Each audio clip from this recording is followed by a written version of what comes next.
Salut à tous et soyez les bienvenus pour une nouvelle vidéo de Autoclinette. J'espère que vous allez bien. Aujourd'hui, je vais m'occuper de l'entretien esthétique intérieur sur ce 2008, le 2018. On fait des 8. Ok les gens, comme tu as pu le remarquer, ce véhicule est très propre. Non, je plaisante. C'est un véhicule qui est mis à rude épreuve car il va assez régulièrement dans des exploitations agricoles. Il appartient à un de mes anciens collègues de l'entreprise où je travaillais auparavant, car pour les personnes qui ne me suivent pas sur Facebook ou Instagram, eh bien depuis peu je me suis lancé pleinement dans l'aventure Autoclinette. Jusqu'à présent j'ai cumulé 2 emplois et ma société elle a déjà 2 ans. Donc depuis peu j'ai sauté le pas et je me suis lancé dans l'aventure. Concernant la suite de l'état initial de ce crossover, les plastiques des portières vont être à nettoyer, les montants de porte vont avoir besoin de beaucoup d'attention, la console centrale avec de la poussière également sur l'écran digital, le coffre, bref, comme tu peux le remarquer, il y a quand même pas mal de travail qui m'attend. Donc si jamais c'est la première fois que tu me découvres et que tu apprécies mon contenu, n'hésite pas à t'abonner à ma chaîne, de ne pas oublier de cliquer sur la petite cloche des notifications, cela te permettra à l'avenir d'être informé des prochaines vidéos futures. Maintenant que tu connais l'état initial de ce Peugeot 2008 et 2018, j'ai hâte de me mettre tout de suite au travail. Comme tu peux le remarquer, il est déjà 8h moins le quart et il y a un brouillard bien prononcé. Alors installe-toi bien confortablement, allons-y, c'est parti.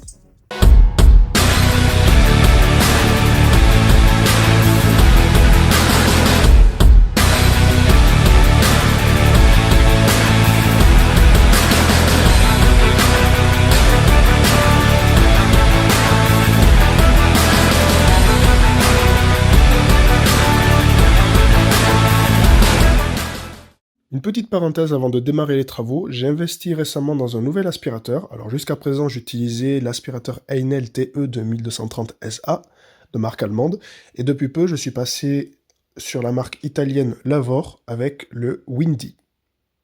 J'ai investi dans cet aspirateur pour plusieurs raisons. La première c'est pour être plus performant et rapide dans mes travaux. Et la deuxième c'est que comme j'ai déjà expliqué dans certaines vidéos, il ne faut pas se fier sur les puissances en watts des aspirateurs. Ce qui compte en particulier, c'est surtout 2 choses. La dépression, qui est exprimée en kilopascal. Donc ça, c'est la force que l'aspirateur va avoir à soulever efficacement vos poussières incrustées dans les fibres des tapis ou les moquettes. Et la deuxième, c'est le débit d'air, qui est lui exprimé en litres par seconde ou alors en décimètres cubes par seconde.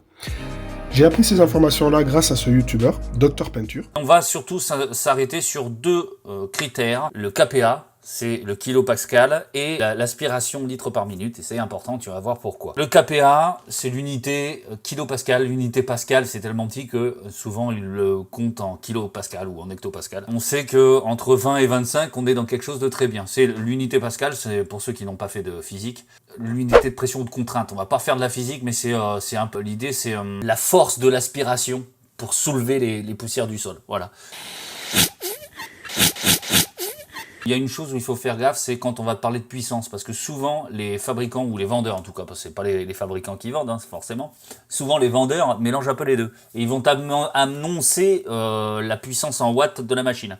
Méfiance. Bien souvent, c'est l'unité de consommation électrique qui est indiquée, pas la puissance du moteur. Donc en fait, ça peut jouer en ta défaveur. Donc ce critère-là, laisse-le de côté, on s'en fout. On regarde le kilopascal, les KPA, et le litre par minute. Alors attention, pareil, les grosses sociétés, les grosses entreprises ont tellement des moteurs puissants qu'ils l'expriment en litres par minute. Alors que les petites entreprises, et ceux qui vendent des merdoum, ils expriment souvent ce chiffre en secondes par minute.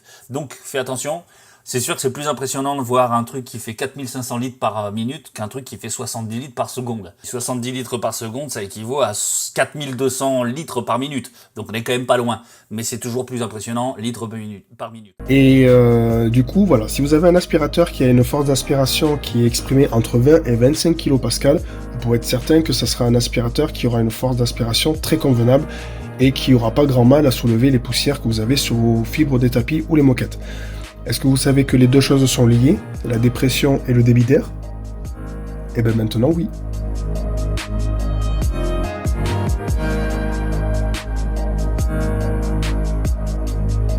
Bien évidemment, je m'aide en complément de mon compresseur avec l'aspirateur car il n'y a pas de solution miracle, c'est une combinaison de plusieurs choses qui font qu'on peut avoir un résultat optimal.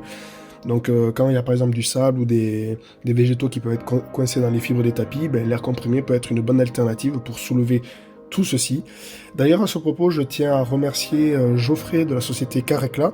Si jamais tu passes par là, ben, salut à toi, pour les conseils concernant le choix de cet aspirateur, donc le laveur, le Windy, et également pour ton honnêteté et ton professionnalisme.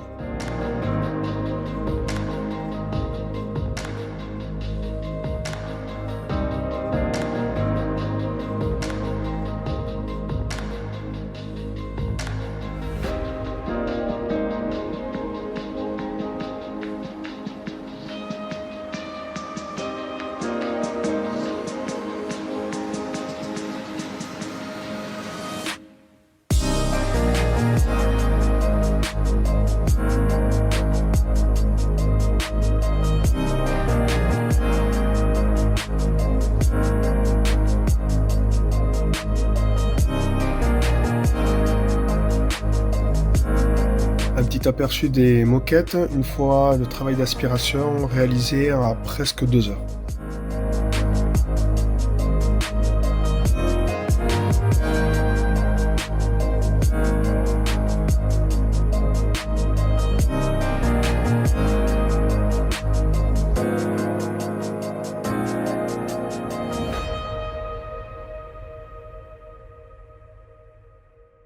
Après avoir aspiré tout l'habitacle, j'ai procédé au nettoyage des montants de porte. À ce sujet, j'ai déjà fait une vidéo tutoriel expliquant comment nettoyer les montants de porte, mais ce coup-ci, du coup, j'ai voulu faire le test d'une part d'utiliser le Tornador avec le réservoir, mais aussi d'utiliser l'APC de chez Action pour le test de cette vidéo, tout simplement pour voir son efficacité. Alors du coup, je l'ai vaporisé sur la surface, je l'ai agité avec un pinceau, et ensuite j'ai essuyé avec une microfibre. À ce propos, je vous invite à aller voir la chaîne ShineAuto57, il a fait une vidéo également sur ce sujet-là, en utilisant le même produit, sauf que lui c'était directement dans un pulvérisateur classique, mais au final le procédé reste le même.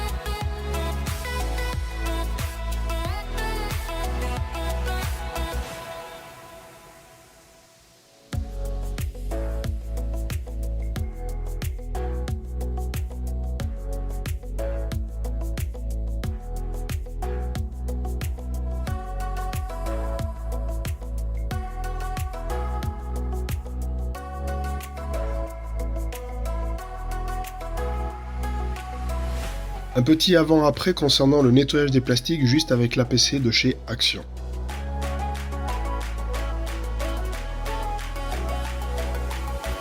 Pour les sièges, je vais utiliser ce coup-ci le nettoyant polyvalent de chez Meguiar, donc le Citrus Power Cleaner Plus, qui est un nettoyant polyvalent, donc qui peut s'adapter pour les plastiques, pour les tissus, pour le cuir, pour l'extérieur comme l'intérieur, bref, vous l'aurez compris, avec 2 niveaux de dilution en 1,10 pour un usage modéré et en 1,4 quand c'est très sale.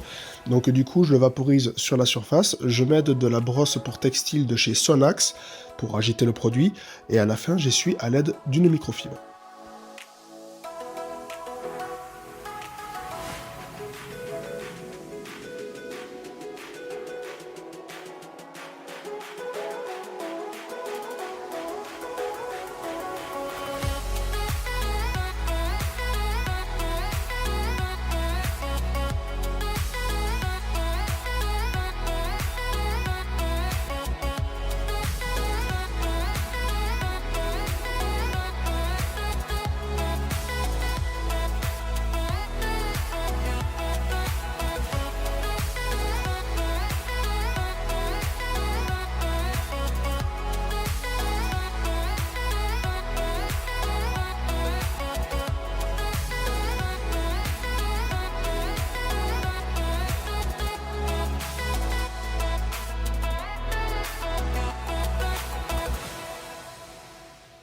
Pour embellir les plastiques, ce coup-ci, j'alterne un petit peu, alors je vais utiliser le Car Pro Pearl, qui est un dressing hydrophobe à base d'eau, très polyvalent.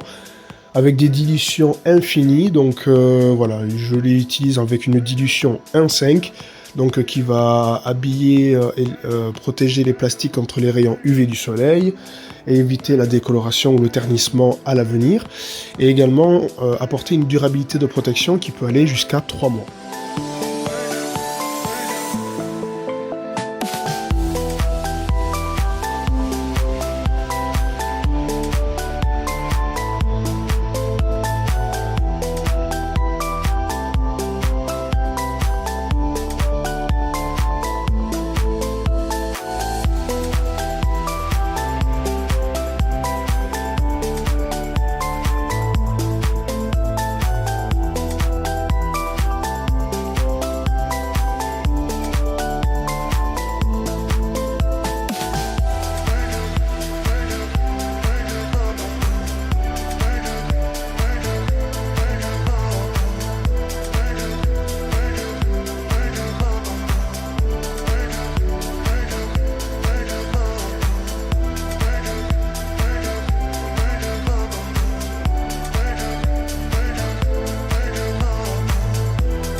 Et pour terminer les travaux, je vais utiliser le Glass Cleaner Concentrate de la marque Meguiar. Donc c'est un nettoyant pour vitres que j'utilise avec une dilution de 1,10.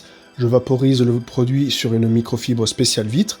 Et pour essuyer les résidus, j'utilise une microfibre gaufrée pour laisser une vitre transparente et sans stries.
Bon ben voilà, enfin terminé les travaux intérieurs sur ce Peugeot 2008 de 2018. Donc les travaux je les ai démarrés à partir de 11h25. Pourquoi? Ben, tout simplement parce que je me suis rendu compte que ma rallonge électrique avait grillé à cause de la puissance que l'aspirateur pouvait être utilisé à pleine charge.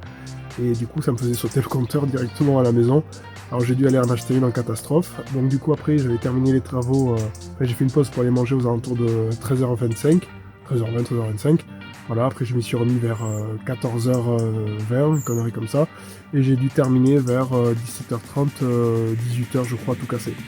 Donc comme vous avez pu le remarquer sur le avant-après, du coup ce crossover a retrouvé un espace de vie intérieur des plus convenables. Donc merci à vous d'avoir suivi cette vidéo jusqu'au bout. Également au propriétaire pour sa confiance. N'hésitez pas à me dire en commentaire si cette vidéo vous a plu. Et bien quant à moi, je vous dis à très bientôt pour une prochaine vidéo. Salut tout le monde.